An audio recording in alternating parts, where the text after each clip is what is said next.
So, what do you want to start with? What did you find on the knife? Got some good prints off it. They matched those found on the fork and glass at the suspect's table. So, the murderer was definitely at that table. Anything on the blade? I'm getting to that. We definitely had blood from the victim, but the weird thing is we also found blood from the killer. What about the pool of blood in the stall? You're not going to believe this. The blood wasn't from the victim, it was from the killer.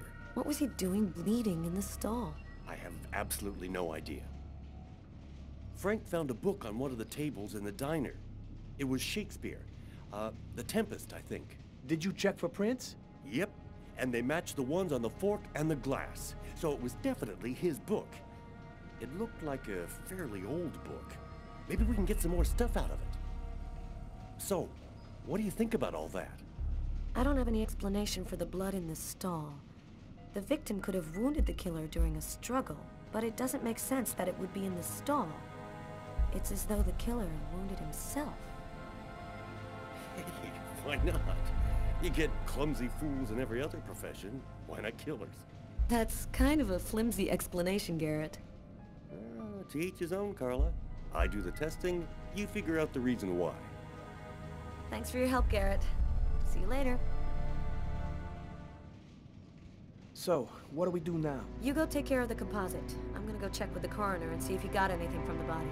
Okay. Catch you later.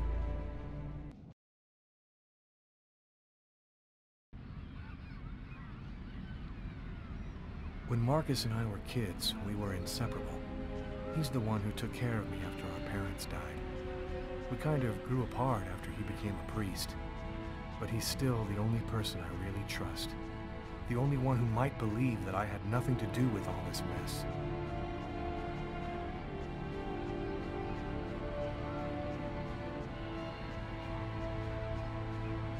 I'm happy to see you. I missed you. It's been a while. 2 years. So tell me what's happened, Lucas. I've killed a man, Marcus. It happened at a restaurant last night. It's like I was possessed, in a sort of trance, like I was a puppet on a string. I saw what I was doing, but I was powerless to stop it. My God. I can't believe this, Lucas. Tell me that it wasn't you. You're not capable of something like that. You went to this restaurant alone? Yeah. Tiffany and we broke up about a month ago. I try to get out of the apartment as much as possible. It's just so empty there without her, you know. And there's this, too. You cut your wrists? Before the murder, I carved these symbols on my arms with a knife. I don't know if they mean anything. You say that you were in a sort of a trance. But what do you mean by that? Are you talking about magic? Or sorcery? Or something like that? Marcus, I don't have an explanation. I'm just telling you what happened, that's all. I'm only certain about one thing. I'm not the one who really killed that man. Who else have you told all of this to? No one. You're the only person that I can trust. There's something else you need to know. I know this sounds crazy, but after the murder, I had these premonitions, like I was seeing things that hadn't happened yet. While I was doing this horrible thing, I saw something, or rather someone. Was somebody else there with you? No, it was like a sort of vision. I saw a man in the middle of hundreds of candles, and there was this little girl. What happened to me, Marcus? What am I supposed to do now? You know me better than anyone, Marcus. Help me. Listen, Lucas, I'm a bit lost here. This whole story is just so bizarre. Maybe you need some professional help. Most cases of possession are known to actually stem from Marcus, I don't have a psychiatric problem. I'm not crazy. I am a priest, Lucas. The fact that you have taken a life is a very serious matter. I told you that it wasn't me, Marcus. All these years and nothing's changed. You still never listen to me. Lucas, don't ask me to make a choice between my faith and my brother. I'm not a murderer, Marcus. You're the only person I can trust. I'm just asking you to believe me. Very well. I'll do whatever I can for you, but I can't do anything that goes against my beliefs. Look, I need to get some answers. I'll call you. Here. You need this more than I do. Marcus, you know that I don't believe in all that. It's gonna take a hell of a lot more than a crucifix to get me out of this.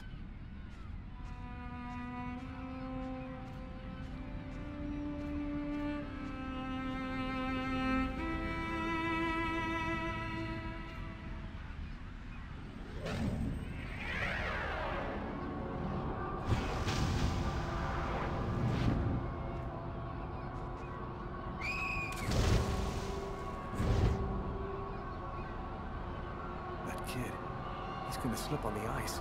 I've got to stop him. The cop in the restaurant. If I don't do something, the child will die. If I do something, the cop will recognize me. What am I gonna do?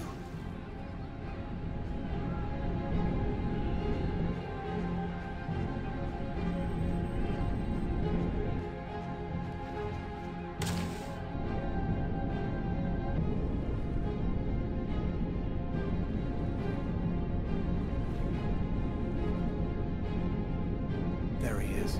He's lost consciousness. Quick, I've got to go back up before I run out of air.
Patrol 324.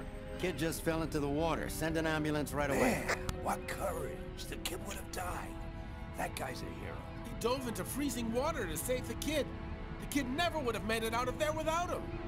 The cop recognized me. We both knew it. It's hard to say why he didn't turn me in. Maybe he decided I was even. I had taken a life and given one back. Nothing really changed for me. I was still wanted for murder by the police. But when I left that park, I knew I could look myself in the mirror again without